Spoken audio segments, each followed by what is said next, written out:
Shalom saudaraku yang terkasih di dalam Kristus.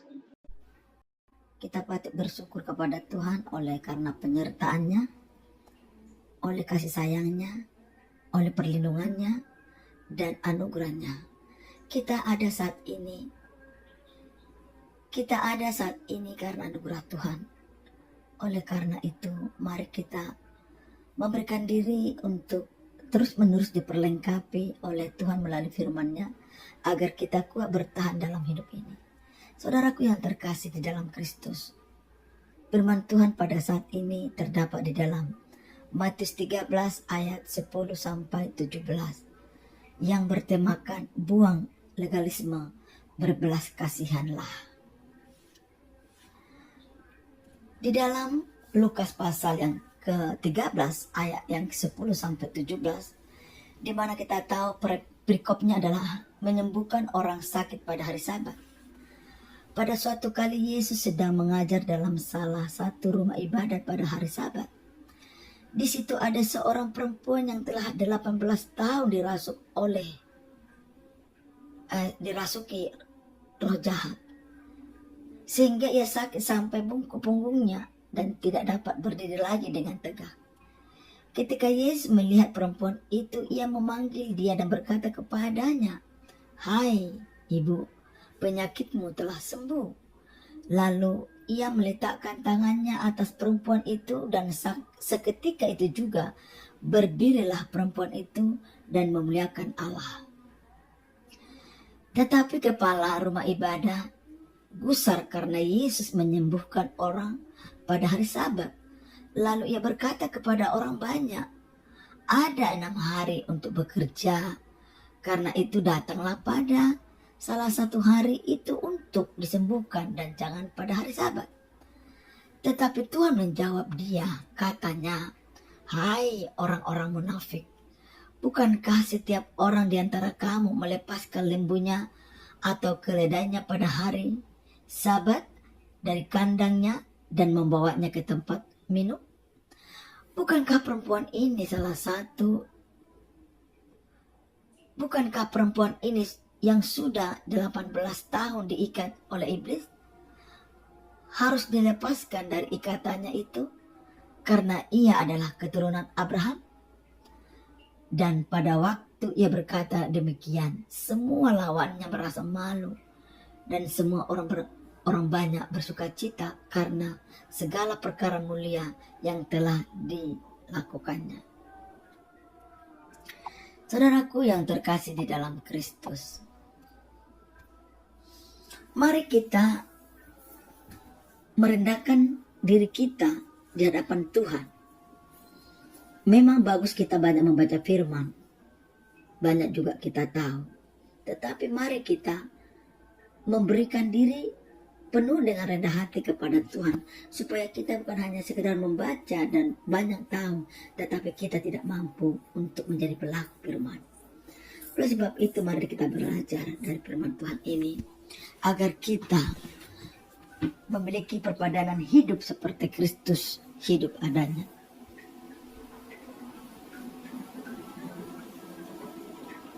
Saudaraku yang terkasih di dalam Tuhan, Yesus memberikan contoh belas kasihan yang melebihi legalisme beragama kepada kita.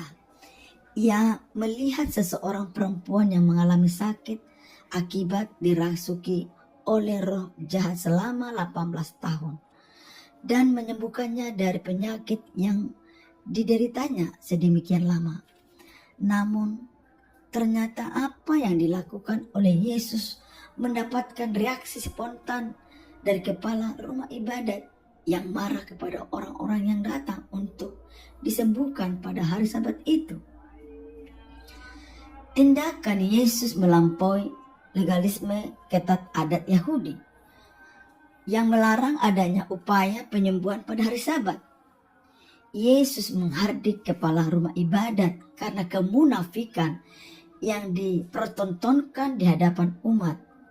Banyak orang melakukan kebaikan terhadap binatang peliharaan mereka, namun tidak terhadap perempuan itu. Aturan yang ketat dipandang lebih tinggi daripada tuntutan hukum Allah yang menghendaki umatnya manusia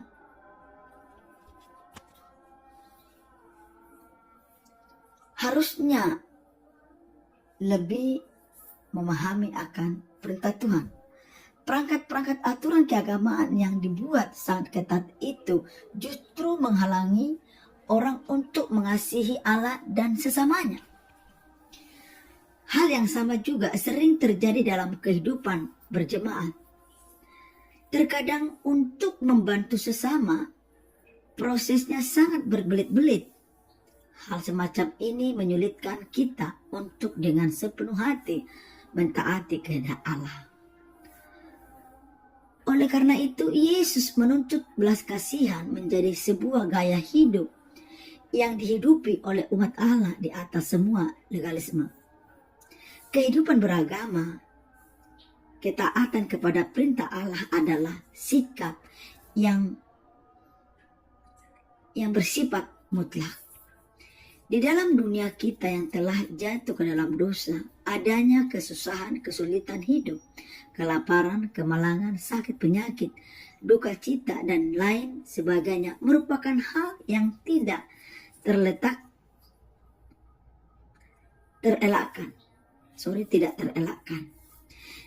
Jika bukan kita para penganut atau pengikut Kristus yang bergerak dalam mau mengambil inisiatif pertama untuk menunjukkan belas kasihan, siapa yang akan menjadi harapan bagi sesama kita? Manusia berdosa hanya mementingkan diri sendiri. Kiranya Allah yang menganugerahkan kekuatan untuk kita berbelas kasihan kepada sesama. Saudaraku yang terkasih di dalam Tuhan, sudah jelas dipaparkan, diuraikan melalui firman Tuhan ini. Seringkali kita kuat di dalam pemahaman peraturan, tetapi kita tidak royal di dalam belas kasihan. Terkadang kita merasa kita sudah menjadi orang yang baik, yang sempurna, tetapi sesungguhnya hanya sebatas tahu kita tentang firman Tuhan. Tetapi untuk berbelas kasihan, apalagi kepada sesama manusia, itu hidupnya atau gayanya berbelit-belit. Marilah kita dengan logika yang sangat sederhana, untuk memberikan belas kasihan tidak perlu berbelit-belit. Kalau mau memberi, berilah dengan semampunya, sebisanya. Biarlah Tuhan dipermuliakan dengan apa yang kita berikan kepada sesama kita. Belas kasihan yang kita berikan, biarlah dengan keikhlasan. Biarlah Bapa kita di surga mengetahui perbuatan kita itu. Tidak perlu kita pamer, tidak perlu kita minta sanjungan, tidak perlu kita minta pujian dari orang, tetapi biarlah Bapa kita di surga mengetahui apa yang kita perbuat.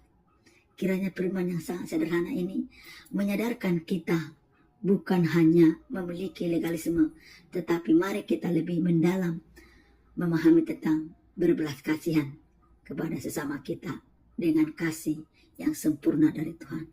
Demikian pemaparan firman Tuhan ini. Tuhan Yesus memberkati. Haleluya. Amin.